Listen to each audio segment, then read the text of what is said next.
What is the best display technology in 2026?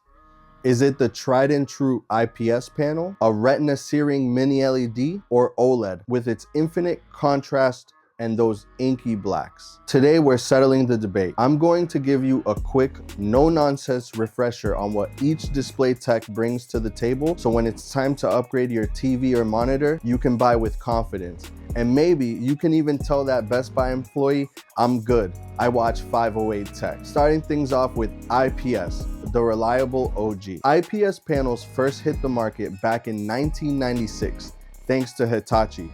They were designed to replace TN panels by offering better viewing angles and more accurate colors. IPS stands for in-plane switching. Without getting too nerdy, the liquid crystals stay parallel to the screen and rotate when voltage is applied, letting light through more evenly. That's why IPS displays look consistent even when you're not sitting dead center. This is still one of the most common display types today, especially for monitors, and for good reason. Mini LED, brightness on steroids. LED TVs have been around since the early 2000s, but mini LED really showed up in 2019 when TCL launched the first commercially available mini LED TV. Mini LED is exactly what it sounds like. Much smaller LEDs, and smaller LEDs mean a lot more of them. Thousands, sometimes tens of thousands, packed behind the screen. More LEDs equal more local dimming zones. More dimming zones equal higher brightness, better contrast, and deeper blacks. That's why mini LED has exploded in TVs, monitors, and even Apple products like MacBooks. OLED stands for Organic Light Emitting Diodes, and it was invented way back in 1987 by two scientists at Kodak. Yes, that Kodak. It took years to become mainstream, but once it did, game over.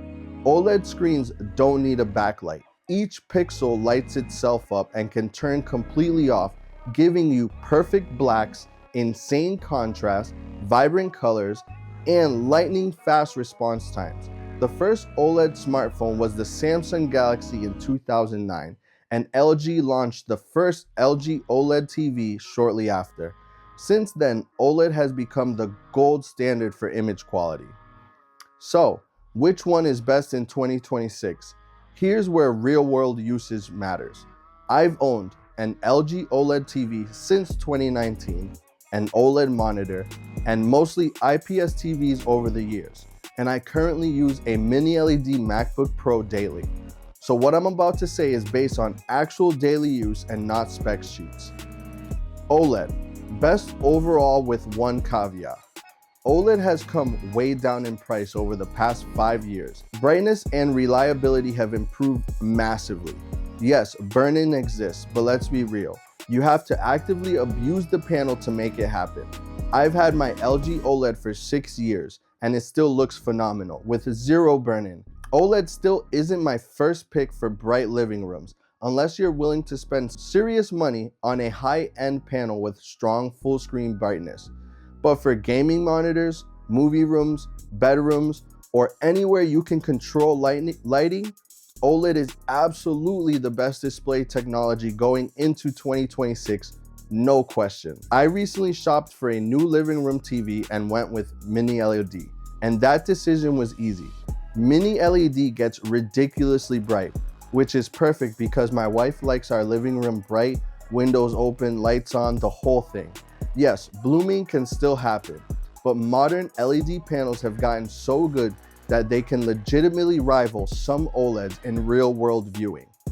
Mini LED is also fantastic for monitors, especially if you're worried about burn-in from static UI elements like taskbars and heads-up displays. IPS, still rock solid. If you're looking for a second monitor, a TV for a less used room, or something that'll just last forever, IPS is still a great choice. I've had a Sony IPS TV in my living room for over 10 years, and while it's definitely showing its age, it still works flawlessly. IPS also shines in high refresh rate esports monitors. My current second monitor is an LG 4K 144Hz IPS panel, And honestly, the colors still look great, even next to my OLED, especially for anime like Dragon Ball Super. There's no single perfect display for everyone, but there is the perfect display for your use case. One last tip, when shopping for TVs, ignore the fancy marketing names like QLED and QNED. Those are not OLED. They're still LCDs, usually IPS. Manufacturers want their panels to sound like OLED because OLED is king. But don't get fooled. If this video helped, drop a comment and let me know your favorite display technology. And as always, I'll catch you in the next one. Peace.